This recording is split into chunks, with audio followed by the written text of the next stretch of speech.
천국의 접교 세미나 다니엘과 요한계시록입니다. 심판 경고 일곱째 인의 시대가 열리다. 오늘은 17번째 영상입니다.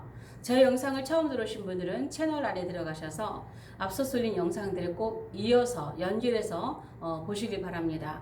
그래야 전체적인 내용을 이해하시는데 도움이 되실 것입니다.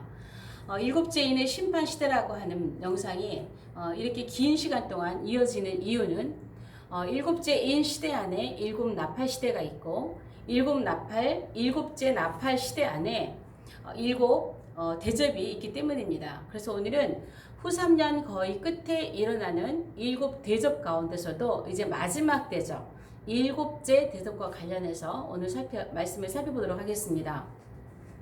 자, 일곱째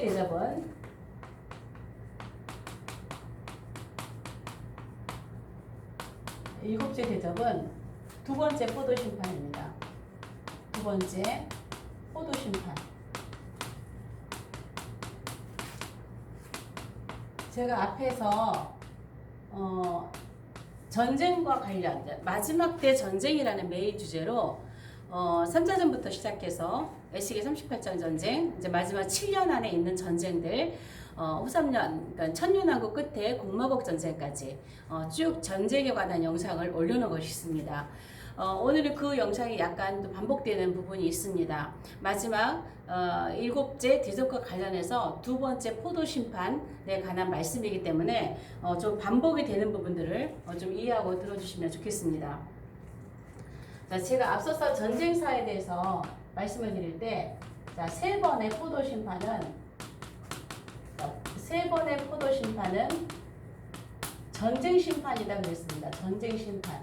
그러니까 요한계시록에 포도 심판이 세 번이 나와요. 근데 이 포도 심판은 제가 요한계시록을 쭉 이렇게 살펴본 그 결과는 계속 이렇게 앞뒤 섞여 있는 한 사건을 또 말하고 하는 그런 것이 아니라, 그러니까 역사 시간의 순서를 따라서 일어나는 거기 때문에 세 번의 포도 심판도 하나의 사건을 말하는 것이 아니라 시대를 따라 일어나는 어떤 사건이라는 것을 제가 이렇게 짐작을 하고 포도 심판을 해봤습니다. 그런데 마지막 아마겟돈 전쟁에 포도 심판이 있는데, 분명히 아마겟돈 전쟁은 전쟁이잖아요. 근데 아마겟돈 전쟁 끝에 포도 심판을 봤을 때, 포도 심판은 전쟁 심판이구나 라는 것을 보고 나머지 두 개도 어떠한 전쟁에 관한 심판일 것이다 라고 생각하고 전쟁에 관한 것을 앞에서 다룬 것이 있습니다. 그래서 거기에서 첫 번째 포도 심판은 계시록 14장 19절에 나오는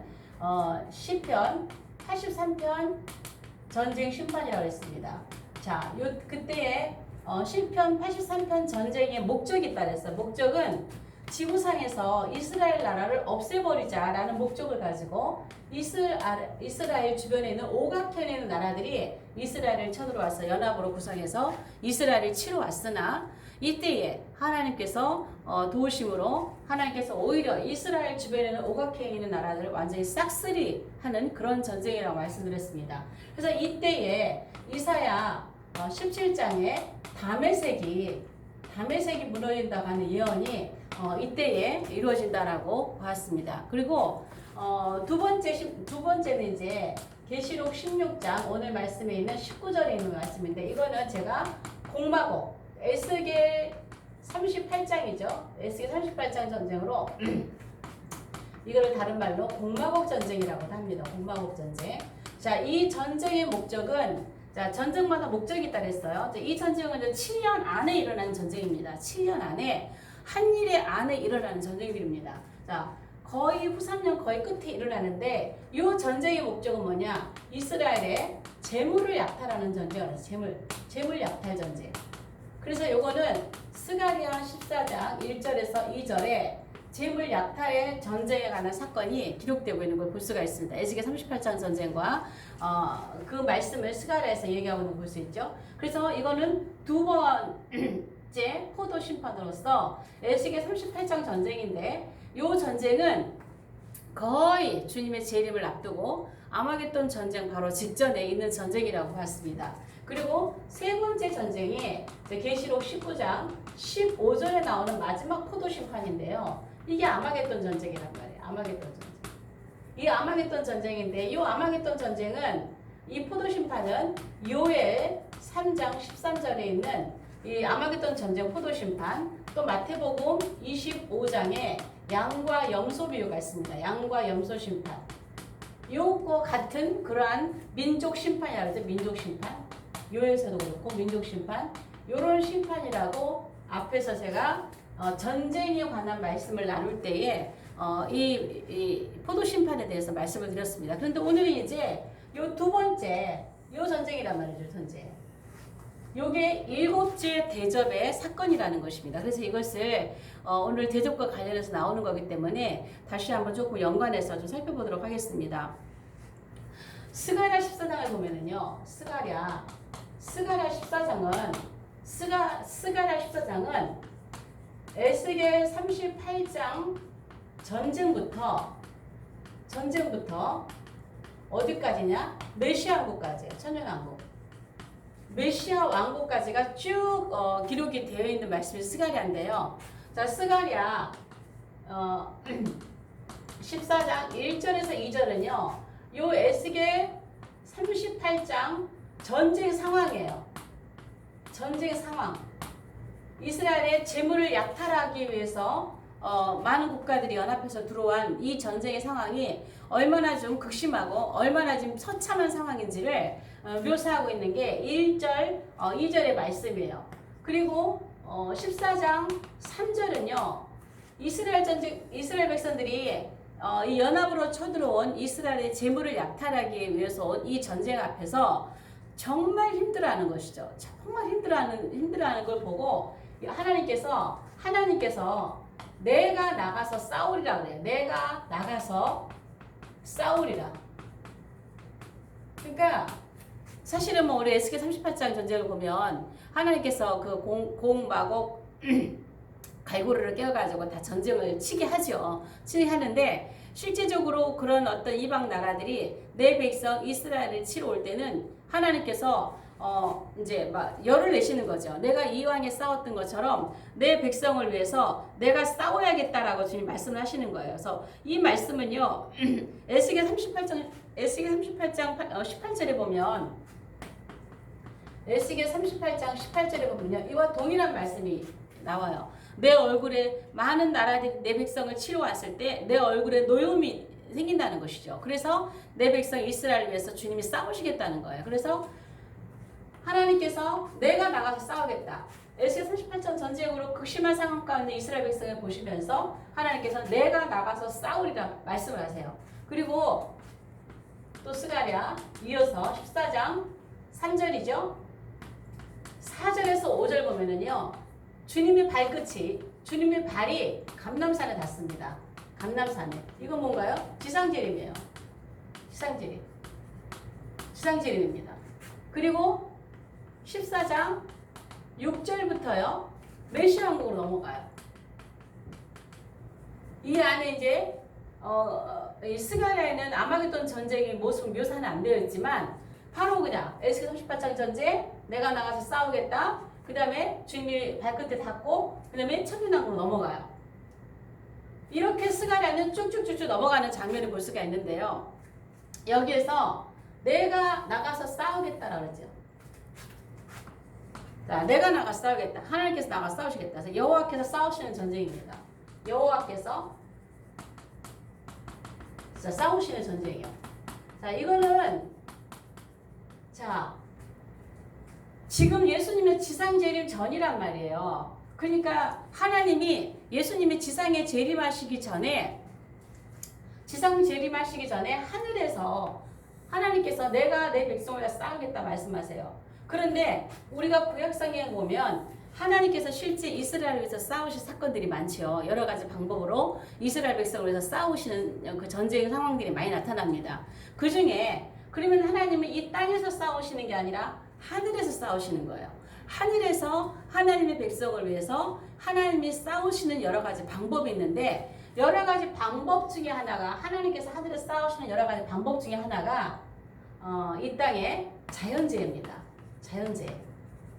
자연재해를 통해서 하나님께서 싸우시는 이러한 장면들을 우리가 볼 수가 있어요. 그러니까 하나님이 이 땅에 내려오시지 않고 하늘에서 자기의 백성을 위해서 싸우시는데 그 싸우시는 방법 중에 하나가 자연재해라는 거예요.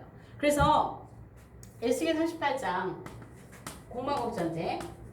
자, 에스겔 38장 여기 지금 아까 18절에서 하나님의 얼굴에 노여움이 쌓여요. 공마곡 여러 가지 나라들이 이스라엘을 치러 왔을 때 하나님의 얼굴에 노여움이 쌓여서 하나님께서 나가서 싸우시겠다는 그런 의지를 보이세요. 그리고 나서 싸우시는 방법이 자연재해라 그랬죠. 자연재해.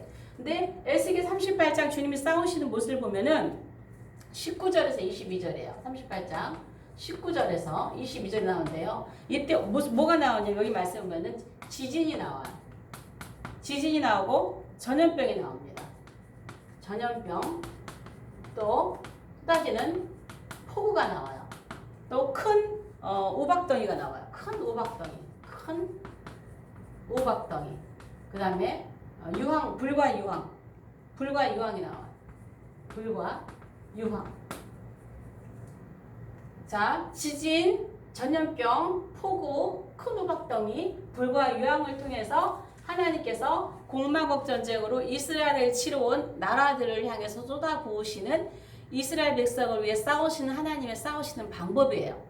이렇게 해서 그 전쟁을 하나님이 싸우시는 모습을 보여주시죠. 근데 이와 같은 모습이 오늘 본문의 계시록 16장 18절에서 21절에 보면 여기에 보면은 이거와 아주 흡사한 장면이에요. 여기서는 번개와 음성과 우레와 큰 지진과 큰 오박이 나오죠. 자, 여기 없는 게 전염병이 없고 불과 유황은 없어요. 큰 오박덩이. 요 폭우라는 것은 번개, 음성, 우레 같으면 폭우가 엄청 쏟아지겠죠. 뭐 지진이 있고요. 오박덩이 있고요. 불과 유황은 여러 가지 전쟁에서 나온 어떤 그러한 모습일 수 있습니다. 실제 하늘에서 불과 유황이 막 떨어진다기보다는 이 전쟁은 그러한 이제 전쟁 무기들일 수 있죠. 그리고 이제 이런 전염병 있겠죠. 그래서 이 에스겔 38장 전쟁에 하나님께 싸우시는 모습과 계시록 16장에 나와 있는 이 장면은요 굉장히 흡사하단 말이에요. 그래서 계시록 16장은 이제 마지막 그 후 3년반에 에스겔 38장 전쟁을 마무리하면서 하나님을 심판하시는 방법이라고 볼 수가 있는 거예요. 그래서 거기와 연관되는 모습을 이렇게 좀 기록을 해보겠습니다. 그래서 하나님 여호와께서 이렇게 싸우시는데 자 여기까지 보고요. 계시록 16장에 나와 있는 두 부류의 전쟁에 참여하는 사람들을 좀 찾아볼게요. 지난주에도 제가 동방의 왕들에 대해서 말씀을 드렸습니다. 자, 동방의 왕들 우리 대한민국과 연관해서 제가 말씀을 드렸지만요. 여기 보세요. 시편 83편 전쟁에 이스라엘을 둘러싸고 있는, 그러니까 대한민국과 이스라엘은 제가 형제국가라고 그랬죠. 놓여진 상황도 굉장히 흡사합니다. 서쪽 끝에 있는 이스라엘이라고 나라는요, 이슬람이라고 하는 이 종교가 둘러싸고 이스라엘을 잡아먹으려고 하죠. 그런데 그렇게 오랜 세월 동안 이스라엘을, 이 전쟁 자체도 지구상에서 이스라엘을 없애기 위함이거든요. 그런데도 결국은 그들이 다 전멸을 당합니다. 그들이 전멸을 당하고 이스라엘이라는 나라라고 하는 것은 주님이 오실 때까지 이 땅에 존재하게 됩니다. 마찬가지로 우리 대한민국 주변에 공산주의라고 하는 것이 둘러싸여서 대한민국을 잡아먹으려고 하죠. 그러나 먹힐까요? 결코 먹히지 않습니다. 결코 대한민국은 저들에게 먹히지 않을 것입니다. 우리가 위기 가운데서도 하나님 반드시 대한민국을 구하실 것입니다.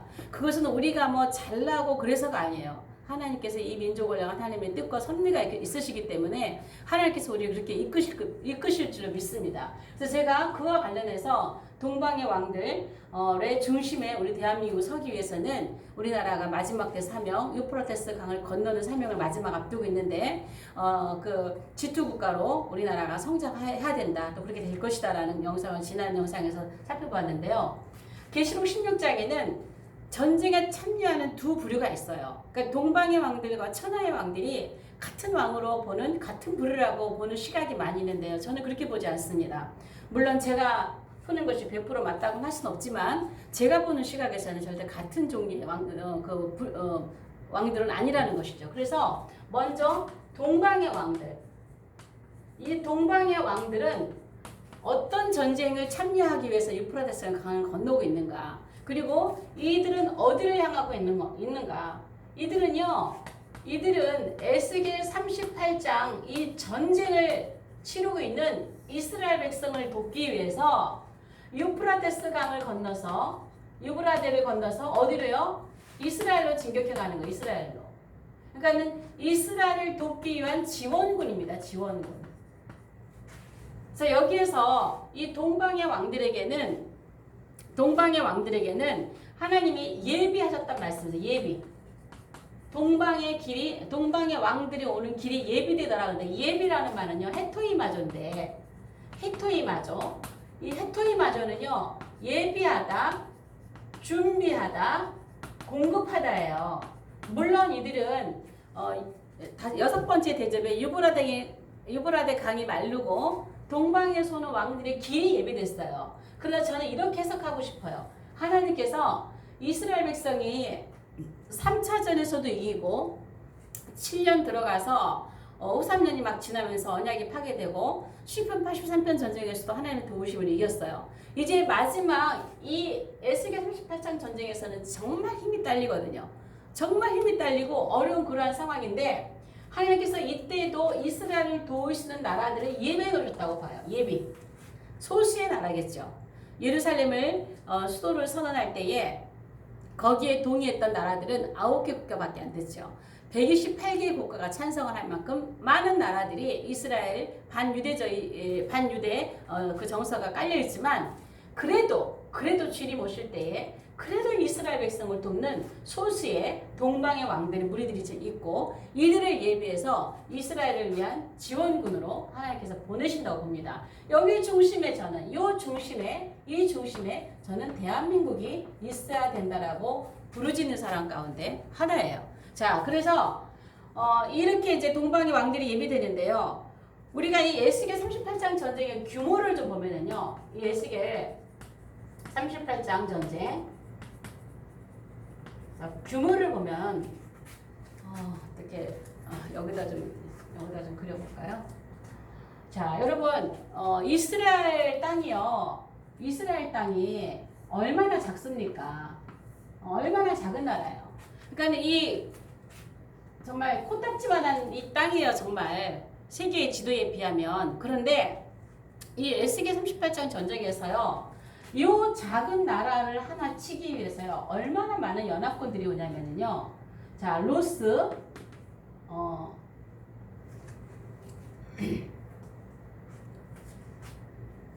이 전쟁에 참여하는 국가들을 보면은 마곡, 로스, 자, 마곡, 로스, 메색, 또 북방, 도갈마가 있어요. 도갈마.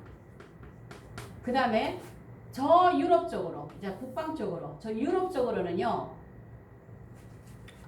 고멜이 있습니다. 고멜. 또 옆쪽으로는 붓이 있습니다. 자, 아래로는 구스가 있습니다. 위쪽으로는 바사가 있습니다.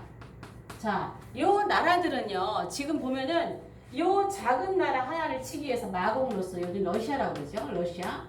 메세 모스크바라고 합니다. 모스크바. 자, 북방 도갈마는요, 터키, 아르메니아. 자, 바사에는 이란, 이라크, 아프간. 자, 구스는 이디오피아.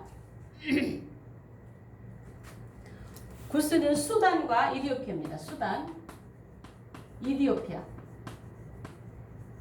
자, 붓은 리비아, 알제리아, 튀니지아, 나이지리아, 또 모로코까지. 자, 고멜은 어디예요? 독일, 폴란드, 또 체코, 유고까지.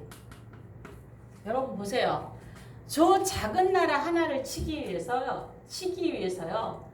이렇게 많은 연합군을 결성을 하고 와요. 공마곡 전쟁에서. 목적은 뭐라고요? 재물을 약탈하기 위해서. 지금 이때쯤 되면은요, 유럽의 석유는 다 마를 거고요. 이스라엘은 지금 석유가 이제 나지요. 펑펑 나지요. 석유가 엄청 많이 매장되어 있다 그러죠. 아마도 대한민국이 이스라엘의 형제 국가가 맞다면 대한민국에도 석유가 엄청 매장되어 있을 것입니다.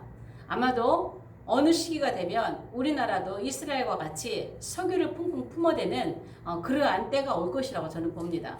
그래서 이때가 되면 이스라엘 나라는 사해바다도요, 굉장히 많은 천연 자원들이 엄청 묻혀있는 그런 땅이거든요. 정말 신비로운 땅이거든요. 그러니까 이스라엘의 재물을 약탈하기 위해서, 그러니까 이때는요, 시편 83편 전쟁에서는 목적이 이스라엘을 이 땅에서 아예 그냥 흔적조차 이름도 기억하지 못하게 지워버리기 위한 목적이었는데, 그 다음 전쟁은요, 차마 이스라엘을 이 땅에서 없애버리겠다는 목적은 하지를 못해요. 세우지를 못해요. 왜? 저 땅은 덤비기만 하면 다 죽거든요. 그래서 이 땅을 없애버리겠다라는 그런 목적으로 쳐들어오지 못하는데, 이 재물 약탈을 하러 오는 거예요. 그러니까는 뭐 드단이라든가, 야 니네 겨우 이 나라를 재물 약탈하러 오느냐 하면서 드단이라든가 다시스라든가 여러 부자 나라들은 비웃고 있죠. 그러니까 드단 예멘이잖아요. 다시스 스페인. 그다음 여러 부자 나라는 영국이나 미국이나 어떤 이탈리아 이런 나라들은요, 공화국 전쟁에 참전을 안 해요. 참전을 안 해요. 그러니까 미국도 이때쯤이면 아마도 이빨 빠진 종이호랑이 같이 많은 사람들이 휴고도 돼 있는 상태이고 뭐 그런 상태라서 이 전쟁에 참여하지 않습니다. 그러니까 이렇게 많은 전쟁들이 엄청난 규모의 연합군들이에요. 연합군들. 이런 전쟁에 이스라엘 백성이 정말 어렵고 힘들어하고 있을 때 이 동방의 왕들이 유브라데강을 건너서 이스라엘 향해서 정말 힘있게 달려가는 그러한 때가 이때라는 것입니다. 그래서 바로 이때 동방의 왕들 가운데 정말 중심에 서야 할 나라가 어디겠습니까? 대한민국밖에 더 있겠습니까? 물론 다른 나라들이 연합을 하겠지만 그 왕들의 중심은 대한민국이 되어야 되는 거예요. 그리고 대한민국은 그때서야 유브라데강을 건너는 아바르, 제가 지난 시간인가요? 지지난 영상에선가? 아바르 건너다. 강을 건너가야 돼요. 유브라데 강을 건너야 히브리 민족으로서 완성이에요. 완성입니다. 그래서 그때의 동방의 왕들이 중심에 대한민국에 선다라고 저는 보았습니다. 자, 마지막으로요, 동방의 왕들이 있고, 이제 여기 16장에는, 계시록 16장에는 천하의 왕들이 나옵니다. 천하의 왕들. 자, 이 천하의 왕들은 어느 전쟁에 참여하는 왕들일까요? 이들이 바로 아마겟돈 전쟁에 참여하는 왕들입니다. 아마겟돈 전쟁. 아마겟돈 전쟁에 참여하는 사람들이에요.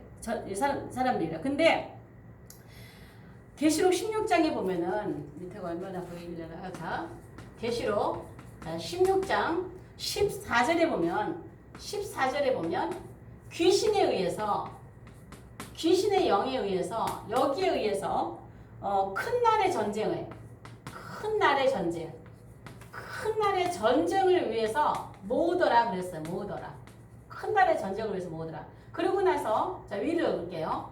자, 16장 14절에서 큰 날의 전쟁을 위해서 모으더라 그랬는데, 이 전쟁 장소는 어디냐면 16장 16절에 보면은 아마겟돈이라고 되어 있어요.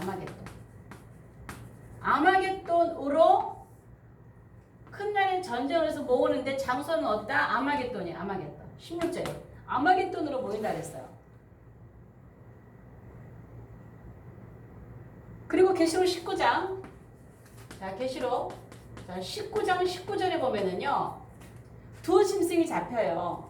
그런데 그때 뭐라 하냐면은 짐승이 땅의 왕들과 더불어서 전쟁을 일으키다가 그래요. 전쟁을 일으키다가 잡혀요. 자, 여기 보세요. 이거 전쟁을 일으키죠. 이 출비 어디세요? 큰 나라의 전쟁을 해서 모았잖아요. 어디로? 아마겟돈으로. 그러니까는 계시록 16장 여기에서 이 전쟁은, 이 왕들, 종방의 왕들이 가는 전쟁은 에스겔 38장 전쟁, 그러니까는 지금 이 시점은 여기에요. 계시록 16장의 시점은 일곱째 대접이 부어지는 시점은 이게 여섯 번째 대접이잖아요. 여섯 번째 대접. 여섯 번째 대접하고 이걸 다 모아놓고 그 다음에 일곱째 대접이 부어지는 거거든요. 그러니까는 이 시점은 에스겔 38장 전쟁이 진행되고 있는 시점이에요. 이 시점은. 그러나 천하의 왕들이 모이는 시점은 아직 전쟁이 일어난 것이 아니라 앞으로 있을 큰 날의 전쟁을 위해서 천하의 왕들을 이 천하를 미혹하는 이 짐승 귀신의 영들이 개구리, 짐승, 이 더러운 거짓 선지자 이 세 입으로 인해서 천하의 왕들이 큰 날의 전쟁을 위해서 앞으로 있을 전쟁을 위해서 아마겟돈으로 모으는 거예요. 그러니까는 16장이잖아요. 모았잖아요. 그리고 일곱째 대접이 부어지고 일곱째 대접은 두 번째 포도심판이라 그랬죠. 두 번째 포도심판은 에스겔 38장 공마국 전쟁이라 그랬죠. 그거 끝나고 나면 19장에 아마겟돈 전쟁이 있으면서 이 아마겟돈 전쟁이 계시록 19장 15절에는 세 번째 포도심판을 얘기하고 있어요. 세 번째 포도심판. 세 번째 포도심판. 세 번째 포도심판입니다. 그래서 이 세 번째 포도심판은 이건 분명히 전쟁 심판이라고 말하고 있어요. 아마겟돈 전쟁 심판입니다. 그래서 이 전쟁은 요엘서 3장 13절에 보면 포도가 이것도다. 포도를 심판하는 장면이 나와요. 그 앞에 민족 심판이 나옵니다. 여기도 마찬가지로 양과 염소도 마태복음 25장 31절부터 있는 양과 염소의 비유에 있어서도 예수님께서 오셔서 영광의 보좌에 앉게 될 때에 그때 양과 염소를 나누고 민족 심판하는 거거든요. 이 심판이 그 심판이에요. 세 번째 포도 심판은 마지막 아마겟돈 전쟁 심판을 얘기해 주고 있습니다. 마지막으로 아마겟돈 전쟁에 흔적이 있어요. 아, 이게 아마겟돈 전쟁이다. 이 아마겟돈 전쟁 흔적이 분명한 흔적이 뭐냐면요. 새들의 잔치입니다. 새들의 잔치. 새들의 잔치예요. 자, 요 새들의 잔치는 어디에 또 나오냐면 똑같은 말씀이 나오는데요. 자, 이쪽에다 적을게요. 여기다 적겠습니다. 자, 계시록 19장 같은 말씀이 나와요. 19장 17절에서 18절이에요. 지울게요.